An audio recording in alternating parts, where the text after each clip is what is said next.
Hello and good evening. I'm Melisa Idris. Welcome to Consider This. This is the show where we want you to consider and then reconsider what you know of the news of the day. Projek 30% or Projek 30% began as a campaign to persuade political parties to field at least 30% of women candidates by the next general election. Now today it's entered a new phase of campaigning, so civil society groups behind the campaign have drafted a proposed Gender Parity Bill or Gender Parity in Political Representation Bill and have begun briefing MPs and the parliamentary select committees on how the 30% target could be mandated by law.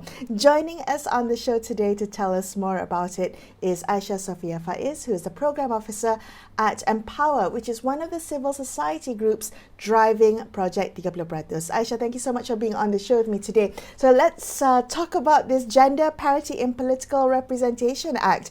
The bill has now been drafted. So talk us through or walk us through how the bill could operationalize the 30% target. What are the mechanisms that are being proposed? All right. Thank you so much, Melissa, for having us on. So before I get into the mechanisms of the bill, which we're also calling Akta Projek 30% or Akta Projek 30%, I just wanted to spend a little bit of time talking about why we are even doing this to begin with. So as your viewers may know, women are severely underrepresented in the political sphere. The numbers right now sit at something like 13.5% of women in the Dewan Rakyat, and there are various percentages in the various state assemblies. I think the highest is Johor in the 20s, and the lowest are some of the eastern states. And there's also not very many women in the Dewan Negara as well. So the reason we believe that this is important is because women make up 50% of the population in Malaysia, and women suffer disproportionately from a variety of issues, including sexual and gender-based violence, as well as sort of difficulty and challenges in accessing things like vocational education, STEM education. There's difficulty accessing reproductive and sexual health, in fact. So, and there's also, of course, a wage gap that women are subject to. So with all this in mind, it's clear that these issues will not be addressed to their full extent if there is not significant female representation in politics. And we've seen that in something like the Anti-Sexual Harassment Act. It took 20 years from inception to when it was finally made into law in 2022 for a fairly extremely important act to be made into law. So imagine the progress that could have been made if we had simply had more women and if parties had more political will to field more candidates in that time. How many sort of cases of sexual harassment could have been addressed in that time? So I want to speak, that's what I wanted to mention in terms of why we need it. And as you mentioned, Empower is one of the many organizations that's working on Projek 30%. We worked really closely as well with the Association of Women Lawyers who were instrumental in drafting this bill. And we've had tremendous support from Bersih, CSO Platform for Reform, and our friends at Joint Action Group for Gender Equality and Martabat PJ. So to answer your question about the key mechanisms of the GPPRA or the Akta Projek 30%, it's key that I mentioned to your audience that this bill is a standalone law, so it does not derogate any of the existing Elections Act or the Election Offences Act. It could be read sort of together with those if necessary, so it's a standalone law. It clearly sets out an aspiration for all political parties to field at least 30% women candidates by the next general election, which is GE16. And it covers all elections, so from federal elections to state elections, and maybe one day if we have local council elections again, perhaps those as well. In terms of the mechanisms, sort of the clearest part of this bill is that we have something called Dana Projek 30%, which is an incentive fund with, to sort of simplify it as I lay it out, involves essentially 3 stages of payouts. So the first stage of the payout would be when a female candidate is nominated. So a particular party if they manage to achieve at least 30% women candidates for that particular election, they will basically be eligible to receive a certain amount of money, and that money goes specifically to the female candidate that is in the running for the election. So whether or not that candidate wins or loses, that money is hers to use towards her campaign funds, and obviously in her particular constituency, and obviously within all the rules and regulations of the Elections Act. So that's the first payment that would be made, and that's a one-off payment that would happen, only during the election cycle. And then, assuming that candidate manages to win her seat, payouts 2 and 3 would happen simultaneously. So payout number 2 would be a certain amount of money given to the candidate who has now become an MP or an ADUN, for her to use in her constituency for programs that would empower women in her constituency, perhaps with a leaning towards political empowerment, to improve capacity building for women. And the third payout would go towards the party themselves, with the money being earmarked specifically to be used for women empowerment activities, to increase political acumen, to increase political knowledge and know-how of the women in that party. So right. Those 2 payments would be made sort of yearly in the beginning of the year, and they would be only dependent on that particular candidate winning. Right. Ayesha, quick question. So a payout for reaching 30%, a payout for each female candidate that's been fielded, this is the incentive. So this is the carrots. And I want to talk about the stick a bit later. But first, Dana Projek 30%, where is that money going to come from? So that money will come from the national budget. So obviously all of our figures are just ballpark, and we would have to, all those details would have to be worked out in the eventual. But we approximate it to be between 25 to 33 million ringgit, which is between 0.015 to 0.02% of the GDP. And we propose that it be indexed to the GDP, so that if our GDP goes up, which hopefully it will, that money will go up as well. And of course, if it goes down, that means it would go down as well. But we propose that there's a floor of the fund, that there's a minimum amount that the fund is. So that would be where the money would come from. Okay, so I really like this incentive for political parties, because it's also part of political financing as well. Talk to me about the stick in the equation. What enforcement measures might be built into this law if parties fail to meet that 30% threshold? Okay, so the Dana Projek 30% is one mechanism. The other mechanism is that we would require all political parties to submit a report to the EC, the Election Commission, and also the ROS, detailing what the percentage of women are in their national EXCO, their state and key committees, how many women they actually managed to field, which seats those women were in, and also whatever existing policies they have on gender equality within their party, if there are any policies at all in their constitution, essentially serving as a report card for every political party in terms of gender equality. The point of that is so that it serves as a form of accountability for political parties. And then that information will be publicly available to everyone, so that everybody can find out if their political party is actually committing to gender equality, or if it's just lip service that they sort of give every International Women's Day, right, every election year. And they would be graded from a scale of green being doing the most, doing everything well, to red meaning a lot of work. And that would help everybody stay informed. It would also create a sense of accountability with parties that they perhaps might feel that they need to keep up a certain kind of standard. It would allow there to be a kind of social pressure, and it would allow civil society to have something to talk about and broach with parties as well. Right, to keep keep them on their toes, keep us vigilant of their progress. Talk to me a little bit. So I understand that Projek 30% has been engaging with the Parliamentary Select Committee, has been engaging with some MPs to build, to brief them about this proposed legislation. How have they responded so far? What's been their feedback to you?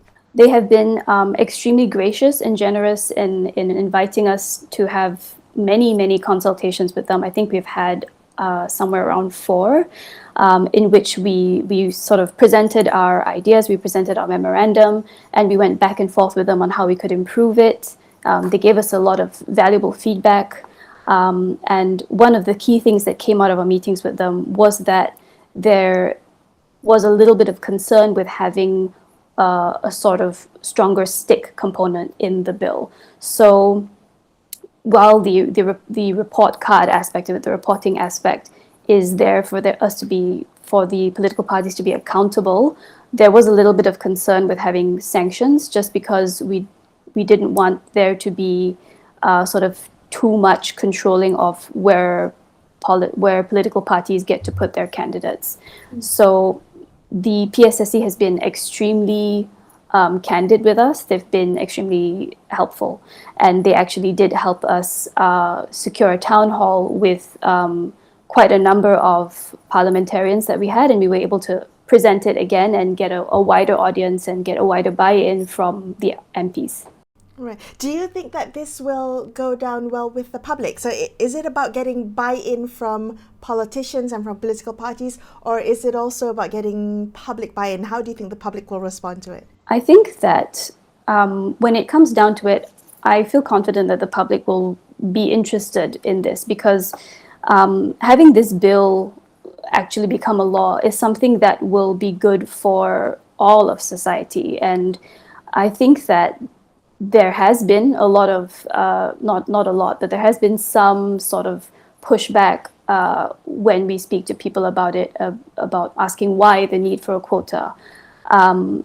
But it's not a quota in the sense of a handout, but rather it's a sort of affirmative action to allow us to get to a point where we want gender equality, because a lot of studies and research have shown that a gender equal society is a better society for everybody. I think the top 14 countries in the world with the best GDP are also all gender equal societies.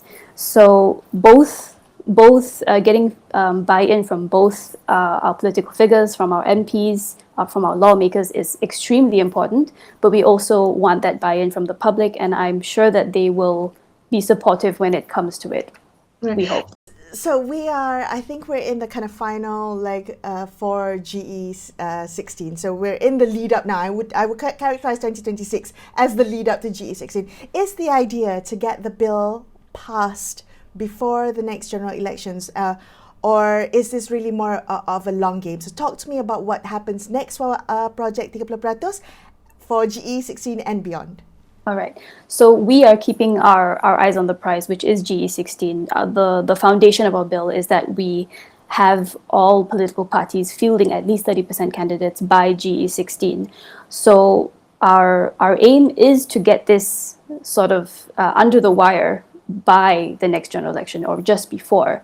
Having said that, of course, we acknowledge that sometimes the legislative process can be its own thing that takes time. However, we have been having a lot of one-on-one meetings with political parties from both opposition and government, as well as independents, and they have all been very receptive. Of course, there's a spectrum of buy-in, but we are continuing to lobby and speak to political parties with the hope that even if this doesn't become a law by then, they will commit to this and take this up, this idea of having at least 30% women candidates by the next general election. Ayesha, thank you so much for joining me on the show today and telling us more about Akta 30%. Ayesha Sofia Faiz there from Empower, and we're going to take a quick break here on Consider This. We'll be back with more on this topic. Stay tuned. We'll be right back.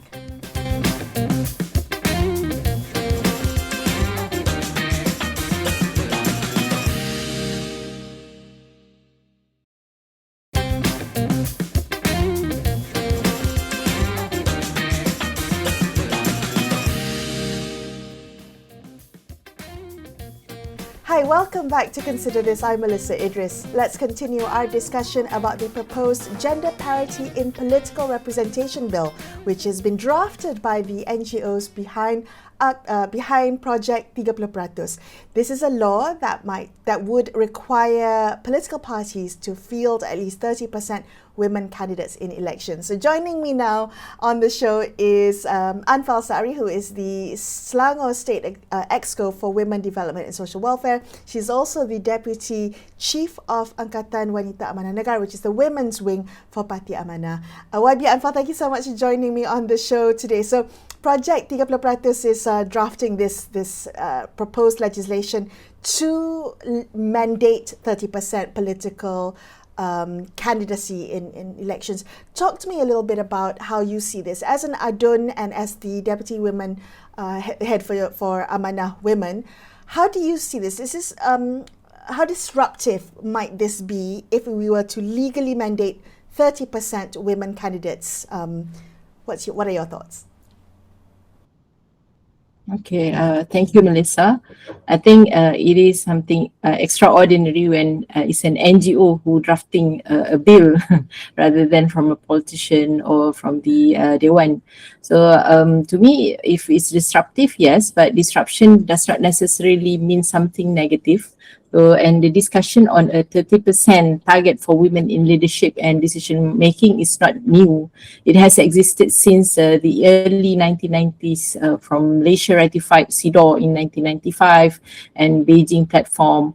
And later this commitment was later reflected in the 9th Malaysia Plan, RMK 9, in 2006. Yet 30 years after the Beijing Platform for Action, and almost 20 years after RMK 9, women's representation in politics remains far below 30%, both at parliament and also state assembly levels.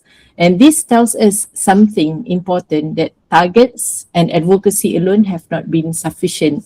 That is why we support considering a gender quota, not because women lack of capability, but because the system has failed to translate decades of commitment into outcomes. In fact, over the last 20 to 30 years, we have already built many institutions, training programs, and leadership pipelines that have produced women leaders who are capable, competent, and accomplished.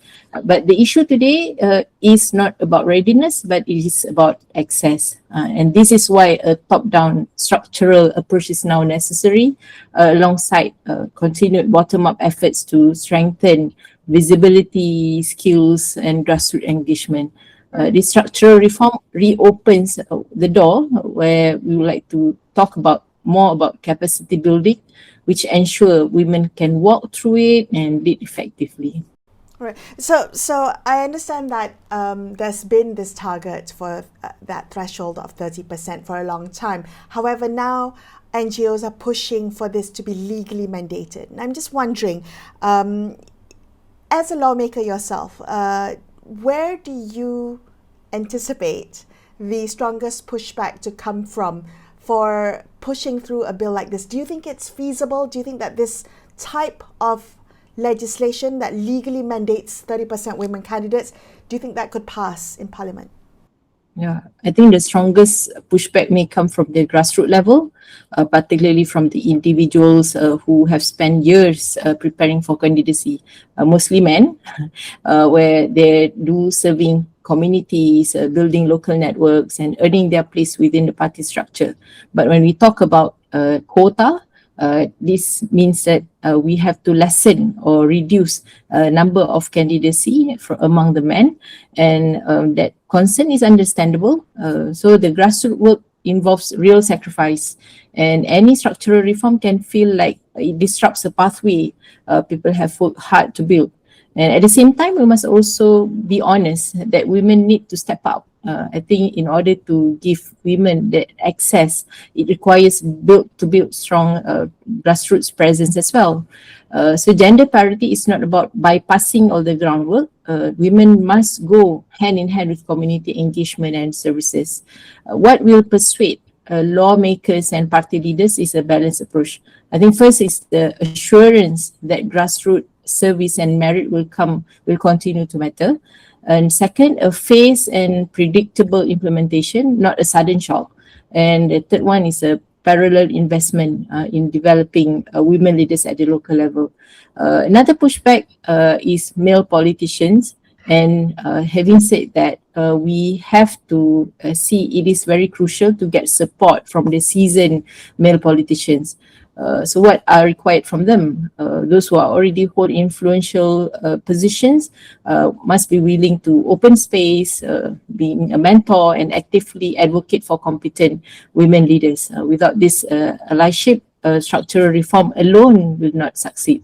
So to me, this pushback are real, especially for women as lawmakers, and even for myself, being a first-term lawmaker and also an EXCO state administrator, I have some challenges among the party members as well, especially when they see there's an opportunity to be a candidate in the next election. Right. You said it requires some sacrifice, and I do wonder if you think that the male majority parliament that we have currently would be willing to make that sacrifice to see at least 30% women candidacy. Is that something that you see happening, YB?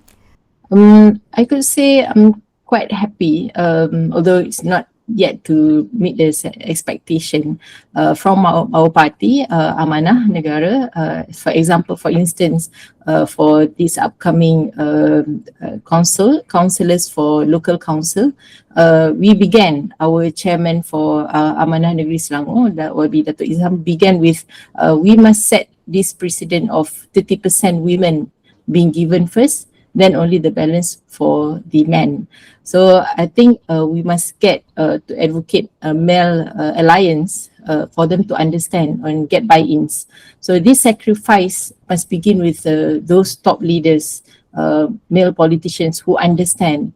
So it requires sacrifice because they also understand they have to sacrifice some of the men supporters or their allies, so to say, that they are not getting the chance in the next upcoming election, but they have to queue in order to give ways to women politicians.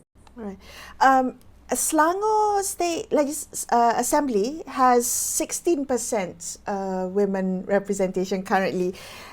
As someone who has won and has held office and is part of that 16%, do you think that having 30% will give you more momentum to focus on issues that you think would serve your community, particularly women-centric issues? And I'm just wondering, apart from that 30% threshold and allowing for more women to run, what kind of other support mechanisms would matter to women candidates rather than just having that 30% number?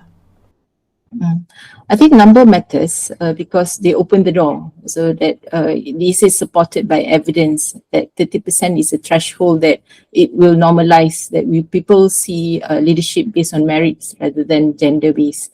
But institutions determine whether women can function, grow and lead once they are inside. As for example, from my experience, supportive leadership at the top is very critical. When the Menteri Besar and the Speaker of Selangor State Assembly, Selangor State Legislative Assembly are clearly committed to women's empowerment, it sets a tone for the entire institution. So this kind of leadership support translates into fairer and more inclusive decision making. They're willing to listen. They are open for any ideas to strengthen women and also to strengthen the rakyat agenda. and greater openness to women's voices in debates and committees. For example, we have Siwanis, Sidang Wanita Selangor. It is a project to increase women competency and for the women at large understand what is legislation process taking place. So it is open not only for political activists from party, but also non-partisan. So it is to give exposure. So we came to third year. So the support came from the Speaker of Selangor State Legislative Assembly to use the chamber itself rather than using other halls and hotels. So it is important to get support to set the tone for the whole institution. And third one is a safer environment free from gender-based marginalization. And I still hear the misogynistic comments from the male politician, even the adons making fun. So it's like part of their daily talk. So we like to provide this safer environment, and it matters more to get that kind of support. And beyond leadership, transparent party structures, protection from harassment, recognition of caregiving realities, and mentorship pathways all matter. So to me, from my party, we believe that AMANAH is stand tall together with other Perpaduan Kerajaan Madani's partner coalition. So we have equal say to ensure that women are given this opportunity. And ultimately, representation must translate into authority, influence, and effectiveness. Thus, gender quotas can open the door, but supportive leadership, strong institutions, and allyship from experienced leaders are what allow women to shape outcomes meaningfully. I really hope that we get to see this by the next general elections, and hopefully AMANAH will also be pushing for 30% women candidates there. YB Anfaal, thank you so much for being on the show with me today. I really appreciate your time. YB Anfaal Saari there, wrapping up this episode of Consider This. I'm Melisa Idris signing off for the evening. Thank you so much for watching, and good night.